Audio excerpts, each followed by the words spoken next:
Bismillahir Rahmanir Rahim. If I may very kindly have your attention as the curtain is going to be drawn on a day of very important and substantive discussions, I'm sure, covering spheres of importance for the economy, politics, history, socio-economy of Bangladesh. I must start by thanking Center for Governance Studies for inviting me and doing me the great honor of asking me to moderate this concluding session. I would like to single out a particular individual who has been a pioneer in the field of interrogative electronic media journalism, indeed a media personality, Mr. Zillur Rahman. I now know that the last thing you want to do is to hear me hog the microphone. It has been a long day, but I'm sure it has been a very fruitful day. We meet in the month of March, a month of pain, despair and sacrifice and glory and much happiness. It was in this month that the Bengali people were gifted the greatest Bengali of all times, the father of the nation, Bangabandhu Sheikh Mujibur Rahman. He united, he galvanized, he envisioned and finally led the struggle, which, as the other very eminent media personality has rightly said, is a unique feature in the fight for independence of post-colonial times in our part of the world. This was also a month in which our independence struggle was started, and I stand in salute to the memory of the martyrs, to the shaheeds who had laid down their lives. I stand in salute to our women folk who had braved the deprivation and degeneration. I salute Bangabandhu and his family who were so brutally assassinated on the 15th of August, except the two daughters we well know, the Honorable Prime Minister Sheikh Hasina and their younger sister Sheikh Rehana, because they happened to be in another continent. I salute the four leaders who were killed on November 3rd. Ladies and gentlemen, we must continuously remember this. And I, for one, certainly don't understand any fatigue, because these are glorious histories. Before I turn it on to the honorable and distinguished speakers, Mr. Waliur Rahman, all of them are Baro Bhais to me, have been a significant player in the diplomatic arena during the Liberation War, as was Ambassador Mr. Shafiullah. Since the paper is in front of me, I've got to mention, he is the chairman of Bangladesh Heritage Foundation, that is Mr. Waliur Rahman, National Security and Counter-Terrorism. He was former Executive Director, Bangladesh Institute of Law and International Affairs. And perhaps his greatest honor is that he is just like my elder brother. Mr. Shafiullah, he was a member of Bangladesh delegation to the Commonwealth OIC Summit and Al-Quds Committee meetings. He retired in 2001. His last diplomatic assignment was ambassador to Libya with concurrent accreditation to Tunisia, Malta and the State of Palestine. And with Mr. Zahiruddin Shopon, we had faced each other, not with acrimony, but with different perspectives. We had argued, and that is the heart and soul of a democratic dispensation, who now happens to concentrate on the larger sphere of politics. Before I turn it on, I will just make one significant point, because any individual of no significance like myself can dilate on the course of Bangladesh for years together. We have, alhamdulillah, made the impossible possible. In 71, so many people told us, even those who were sympathetic to us, that you are fighting for a country in the densely populated part of the world, 75 million population. How will you feed yourself? Today, when we discuss and think of Bangladesh, it was beyond the wildest dreams. And Bangladesh came into being when the world was polarized into two camps, Soviet Union and the other camp belonged to the United States. It was the vision, the significance, the philosophy, the unity of the people, and the philosophy enunciated by the greatest Bengali of all times, Bangabandhu, whereby we got support from both sides of the camp, from many countries. Of course, magnificent support from our neighboring country, India, who stood by our brave and gallant freedom fighters. The people of Bangladesh, I entirely agree, had it not been for the entire people of Bangladesh, except some rascals and rogues, that we would have never have become independent. I can go on, and that should be absolutely discourteous to this audience. The point that I am trying to make is that if you have a universal vision, then you transcend borders and boundaries. When Bangabandhu came to London in the Claridges, he was not a recognized leader, but even then the Prime Minister of England, Edward Heath, took off from his weekend resort and came to greet him by opening the door on 10 Downing Street. I think that was the proudest moment of the life of every Bengali, as indeed it was on the 16th of December when we became a free nation after thousands of years. And we do not need any certification from anybody. But when even Pakistan says that let's leave alone other countries, let us even Bangladesh, that is the biggest vindication. Barring Kissinger and Nixon's very obnoxious role, let us also concede that the people of the United States of America, on a bipartisan basis, the Congress, the media, the arts world, the Madison Square Garden concert, the youth became vibrant in support of the cause of Bangladesh. And this is when two young diplomats, at that time young diplomats, Amar Borobhais, were so significantly associated. So I thank once again CGS that despite the COVID hurdle and predicament, they had brought us together to discuss issues when we are celebrating both the 101st birth anniversary of Bangabandhu and also the 50th anniversary of the liberation independence Bangladesh. Mr. Wali Rahman, probably you would like to take on at this point. Thank you, sir. By the way, I have some hesitation to address these two gentlemen as Mr. because they have almost seen me in my shorts. Thank you, sir.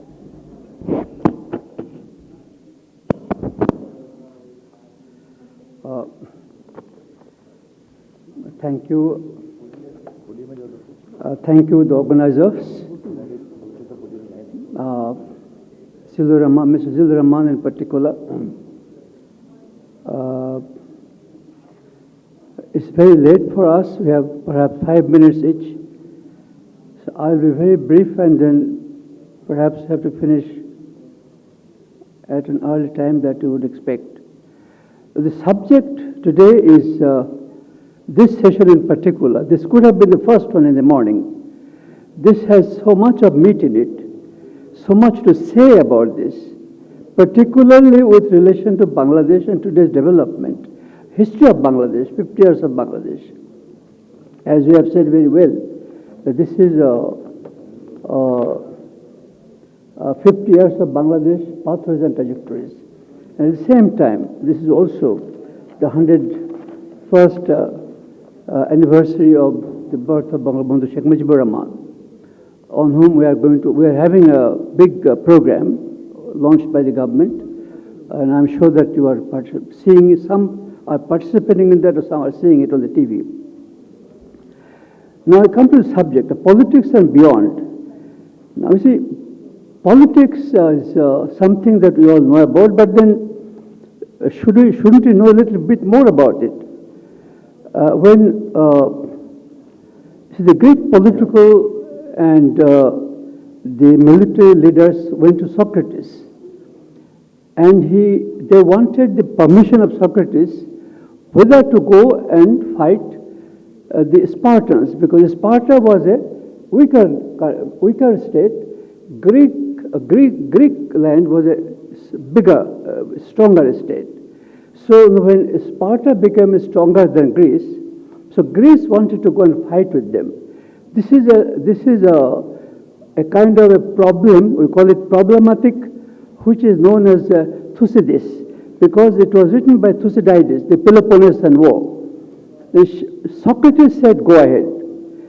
Now, having given the order, Socrates thought about it that he made a mistake because the Greeks are going to be defeated, very badly defeated. And that's how the politics of warfare started in the sense that, which is accepted even today, that a weaker nation becomes powerful, is the victim of other nations which are less powerful, but they are jealous of that. Here, then well, this is known as the Thucydides trap, because do not make this mistake, but then mistakes are being made, but then this is how it is. Okay.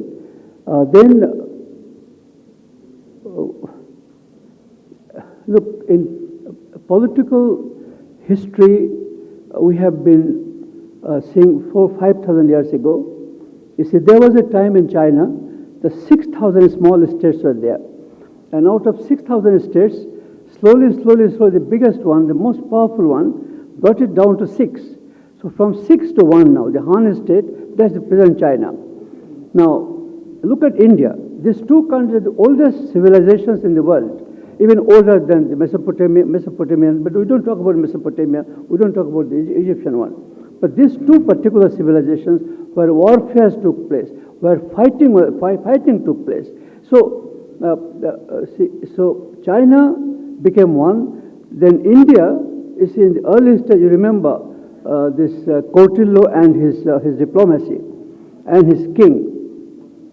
Then we have Machiavelli, the Renaissance kingdom of Florence, how he supported him and supported them, and how they became rich, one of the richest states in the Renaissance Italy of the time.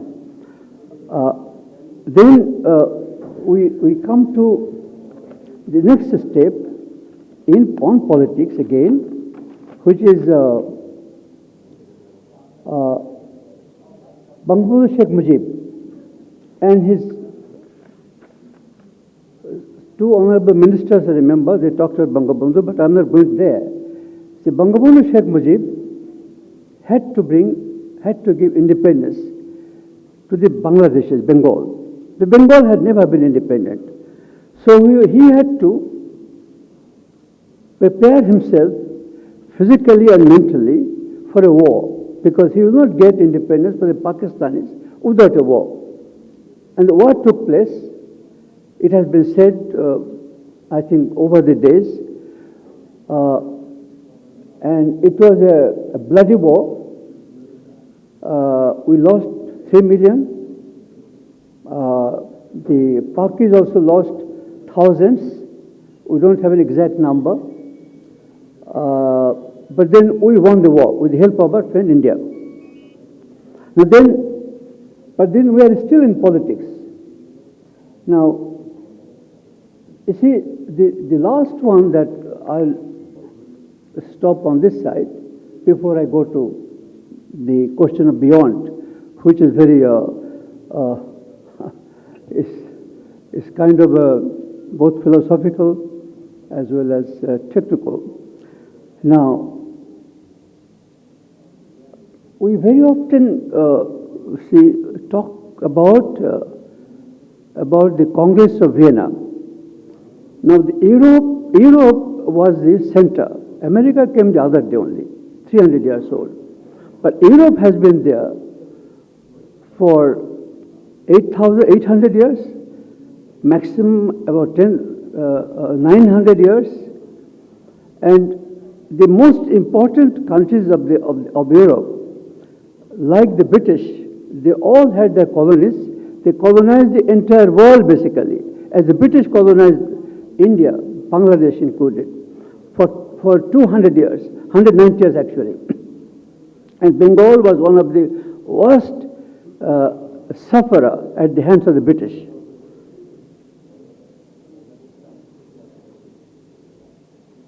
Today is March 20, And we are talking about both politics and beyond. It is not a war, not even a cyber war. Cyber was another story. If it is a war, it is economic war. Not war, but it is economic. How far you can move in your economic activities. Even Bismarckian philosophy will not work today. Bismarck said, the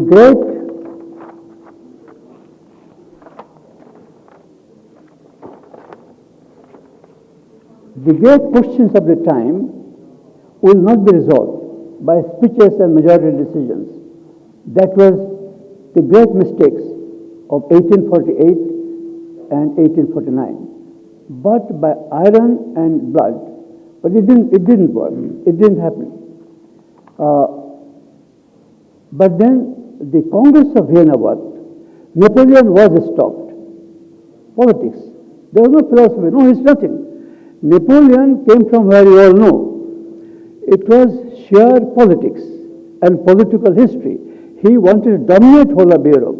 He killed thousands of people. Practically, he took whole of Europe. So the Congress of Vienna, three leaders basically, led by Metternich, they got together and stopped Hitler. Now, so after politics, we are now talking about beyond. Now, insofar as Bangladesh is concerned, you see, we have to think about our production in other areas, ideas and energy, not capital or labor. We are moving out of capital and labor when we are talking about beyond.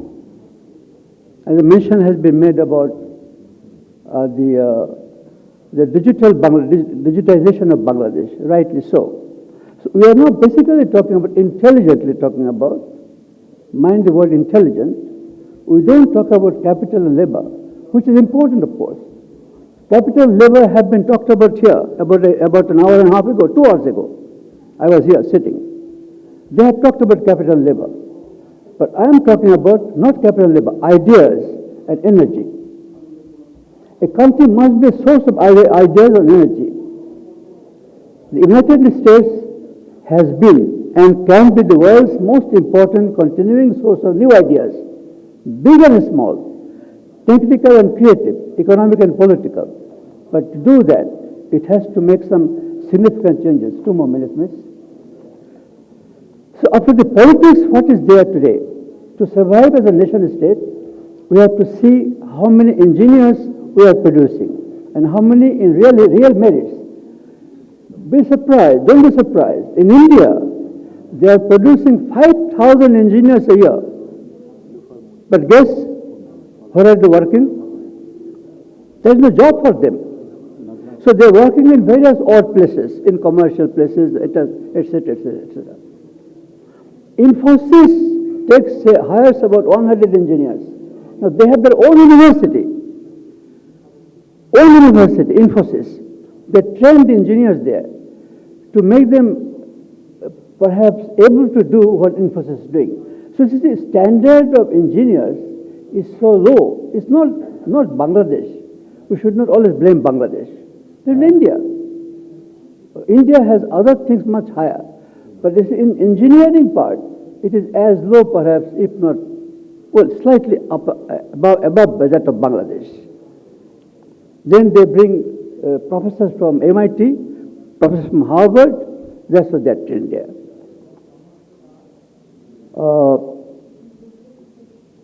When we talk about Harvard and MIT, we also know that this is not the philosophy of a political leader.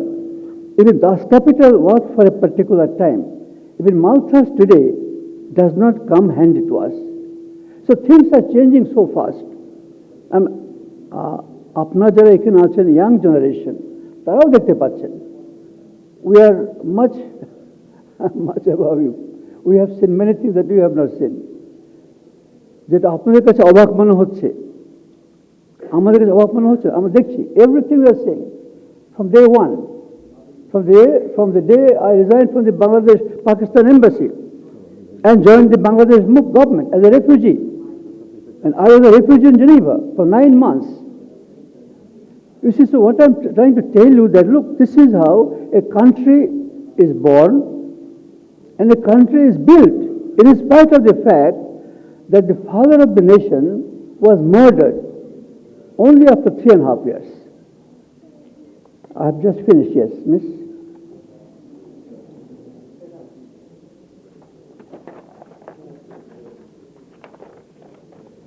So, I have been asked about 5 times. I can't be rude to her, but I will stop now. So, when we talk about beyond, of course, beyond we are going to the moon, we are going to the Mars, but nobody from Bangladesh, apnara jaben ekjon maybe. Now, very simply I say that if it is something else other than what I said before, it is what? Again, science and technology. We talk about nanotechnology. You guys, younger generation. We talk about biotechnology and further innovation in science and technology. In remembrance of the 50 years of Bangladesh pathways and trajectories, we recollect, we pride. Ashish. This is a punishment to you guys. But we have many more miles to go. We have been developing the technology and a strategic Delta plan. The Delta plan, when it is completed, will not be here. Will be somewhere else. But you guys will be here. You will enjoy that. You will see it. We will not be here, but the future generations of Bangladesh, you guys will see. And remember that we are proud citizens of a country born with the blood and tears of millions of people in our dear motherland. This is a story not of Bangladesh alone. This is a story not of Asia. This is a story of the whole world, the world that is yet to come. Thanks. Thank you very much, Mr. Ambassador Wali Rahman. I have the most unenviable task today. I thought that my brother Zilur Rahman was a friend, but he's going to bring about a watershed between me and my 2 very distinguished colleagues. Without much ado, I now request and turn on the mic to Honorable Ambassador, His Excellency Mr. M. Shafiullah. I did not want Sapon to speak. No, please give him the opportunity. Well, my former colleague and former legislator, we were talked about the unity, and it only comes with diversity. He may have, I do not call it differences. I look at it at different perspectives. By the way, I would be very much amiss. I see plenty of empty tables, but 2 of our significant lady politicians, Begum Najma Akhtar and Nilufar Mani, are here. Shows that women have beaten us in all respects. Thank you very much, Mr. Shafam.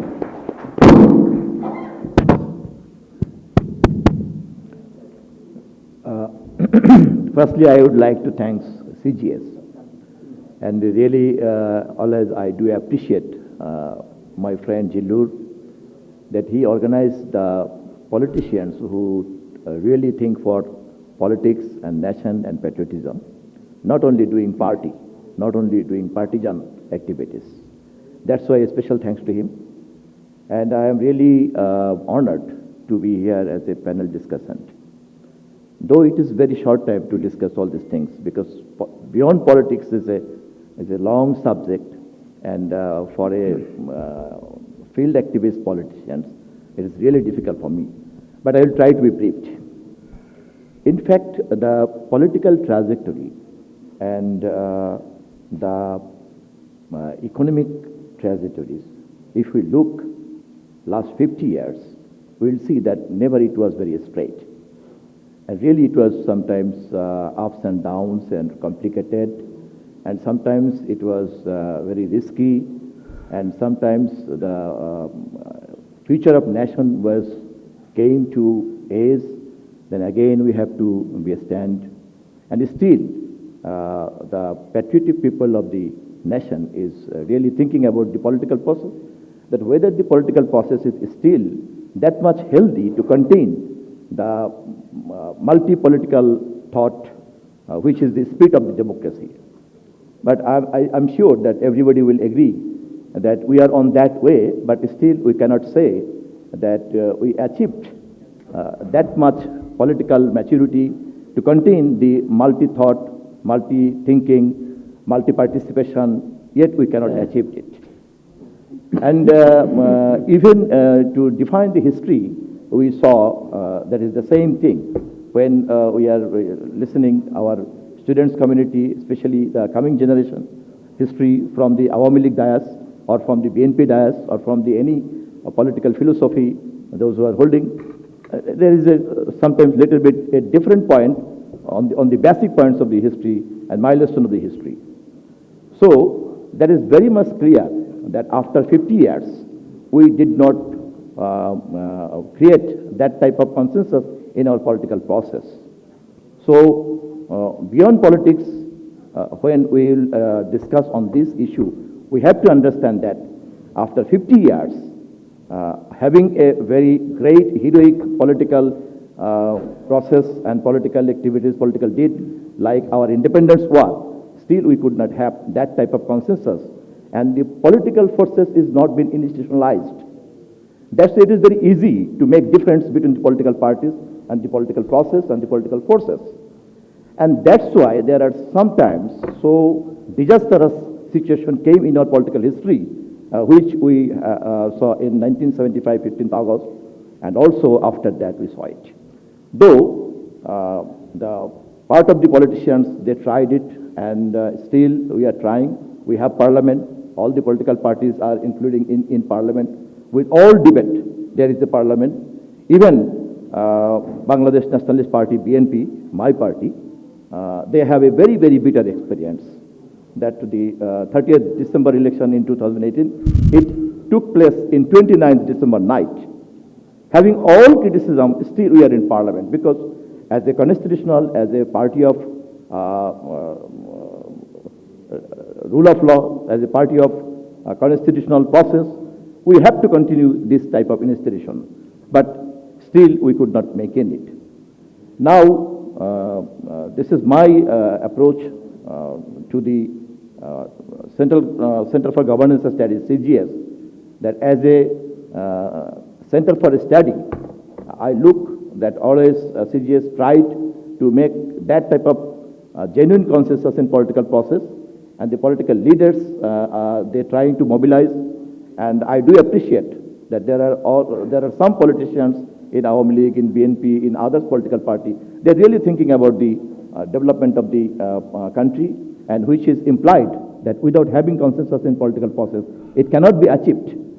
So, like CGS and like the others part, when government is not taking their responsibility to make free all institutions, then this is the only hope, like the non-government organization like CGS, they can take the initiative. It could be the last resource of our political process to continue. Otherwise, there will be a disastrous scenario we have to face again. So in my conclusion, I must say that this type of initiative, when will be taken by organization like CGS, the politicians in Awami League, politicians in BNP, and politicians in other parties, those who mean the interest of the nation, those who mean interest of the country, interest of the people, they should also extend their hand. Because without institutionalization, without having active institution, and without having all the sources is driving for the people, no meaning the independence. And after 50 years, then again we have to re-evaluate all these things with not satisfaction. Yes, When we are talking about our food sufficiency, when we are talking about our remittance, when we are talking about our garments export income, that is the credit of the agroeconomy, the peasants class. That is the credit of the garments labor, especially the women's labor. That is the credit of the remittance bearer from the out of the country, near about 10 million. So government or political party or political process cannot claim that this journey is done by only them, rather than it is a very spontaneous journey. And 50th anniversary of our nation, of our independence, it's not only matter of celebration, it is matter of the re-evaluation.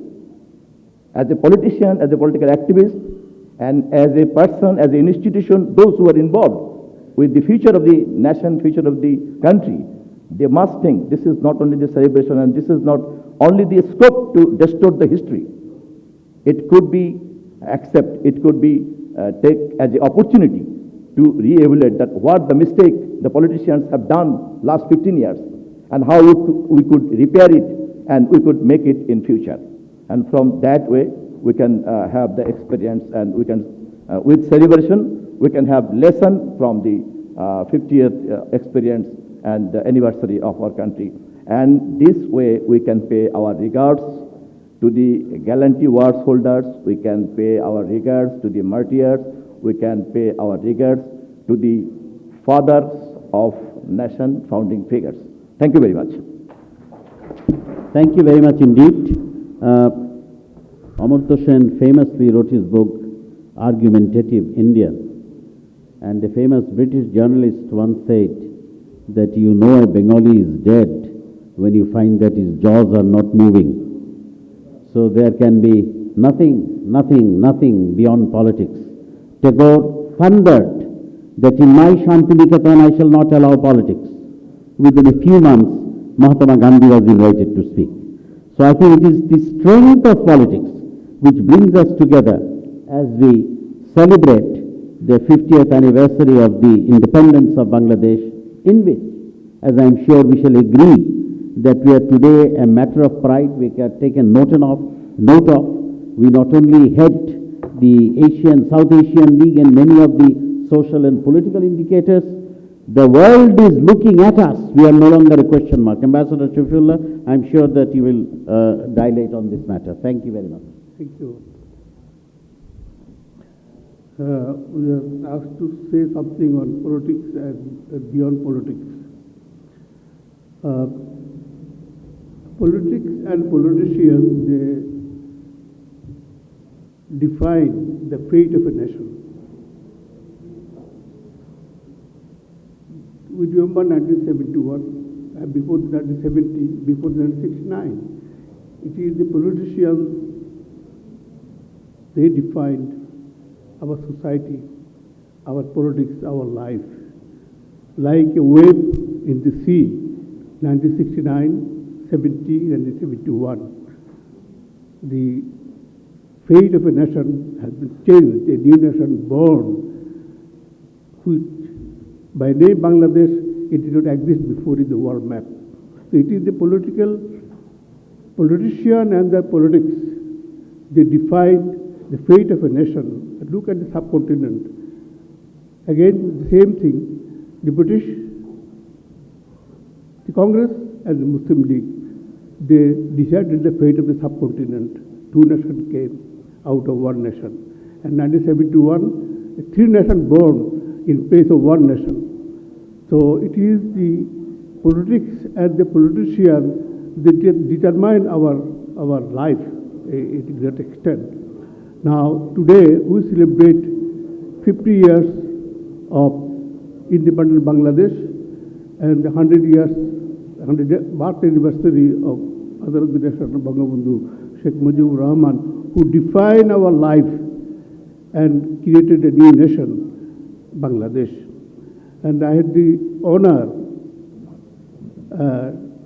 and what I would say, that is again my destiny, to serve that man, Bangabandhu Sheikh Mujibur Rahman, as a press and information officer for long 3 years. People know me as ambassador. They don't know me what is the glory of my life. That is the glory is life is that I was his press and information officer for 3 years. I enjoyed working with him in his full confidence. That is the greatest thing in my life. It happened. Now the question of what is beyond politics. For Bangladesh, we had 50 years political culture. Now, in 50 years, what is our achievement? If I look at me, I can see I don't recognize myself now, because in 1972, when I came from Pakistan, just walking through the mountains to Kabul and then to India and then to Bangladesh, and when we started working in the Foreign Office. And by the way, there was no Foreign Office in Bangladesh. It was Bangabandhu who created Foreign Office, Ministry of Defense, and like other ministries. So we had no chair and table, we had no telephone, we had no telephone guide, and we were working. One table, 4 or 5 officers were working. So that was the position. We came to office, no suit, one dress, maybe we have one pair of shoes only. So that was how we worked in Bangladesh. And pay we used to get in Pakistan, which is half the Pakistan what got in Bangladesh. Now in 50 years, you can see me now, my change in my life.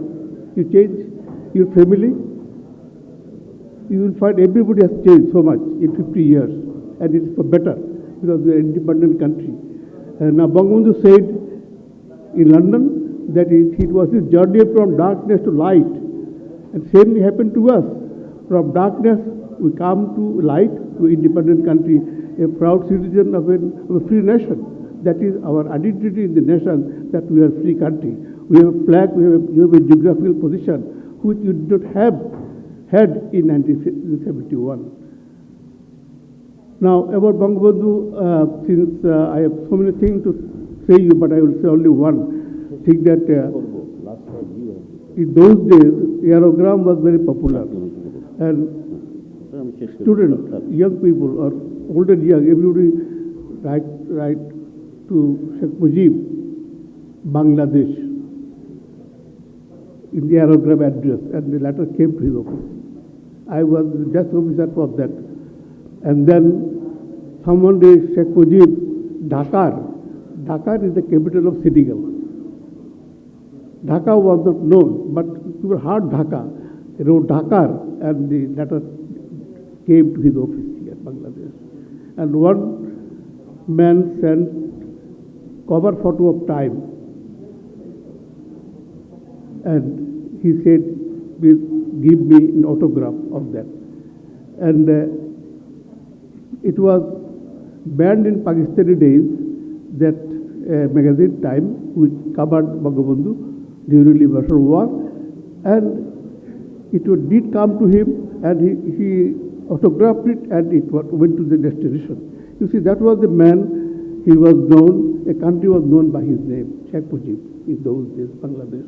So, whatever you say now, we are a nation counted in the world.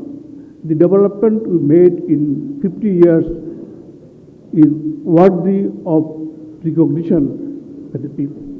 Now, question of beyond politics. We know we are BNP and our ruling us, and suppose my brother is here. I wanted very much to keep us on the right side, and our league also, because as a diplomat we have a dilemma in running our embassies. Last 50 years, the dilemma is when you are in government, embassy give you, door is open for you. When you are in opposition, you can enter the embassy.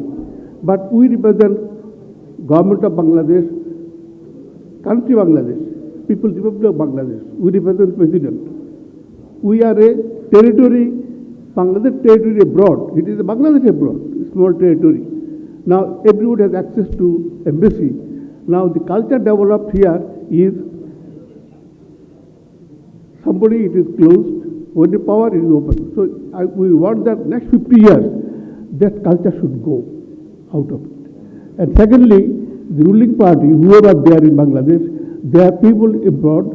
They have a party named BNP or Olive Branch, and you won't see these things happening in Sri Lanka, in India, in Pakistan, in Myanmar. There is no home politics abroad. But we have a home politics abroad that is telling on our image, because they fight, they show black flag to visiting Prime Minister.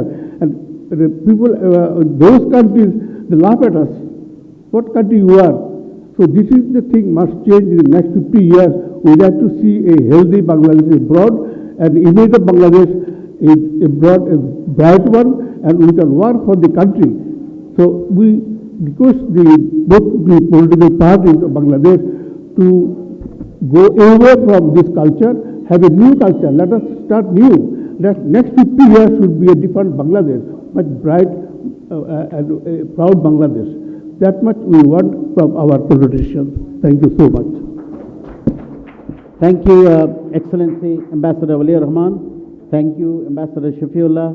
Thank you, Honorable Leader of the Bangladesh Nationalist Party, Mr. Zahiruddin Shapon. Thank you, above all, you ladies and gentlemen who have been here very patiently for the entire day. And I'm sure these very interesting discussions, as well as the very comprehensive, very substantial inputs that have taken place during the day, covering politics, economics, sociology, and I'm absolutely confident that whatever we may think of, we have to agree that nothing really goes beyond politics. Even in the color of the sari is politics. Even in the color of my shirt is politics. Everything is within the realm of politics. Right. So, with that in view, I think that the very this clapping is to tell me that I should stop. I understand that. With that in view, I believe that this tapestry that has been drawn during the day comprehensively will continue to strengthen, sustain, and bring us forward to meet the challenges of a developed country which we are going to face. Because as a least developed country, and our Honorable Prime Minister Sheikh Hasina has brought us to the brink of it. Now, as the Ambassador said, in the next 50 years, it's a very interesting, it's a very defining moment, and I'm sure CGS and the Honorable Personality of Mr. Zillur Rahman will continue to bring us together for these discussions. I thank you all wholeheartedly.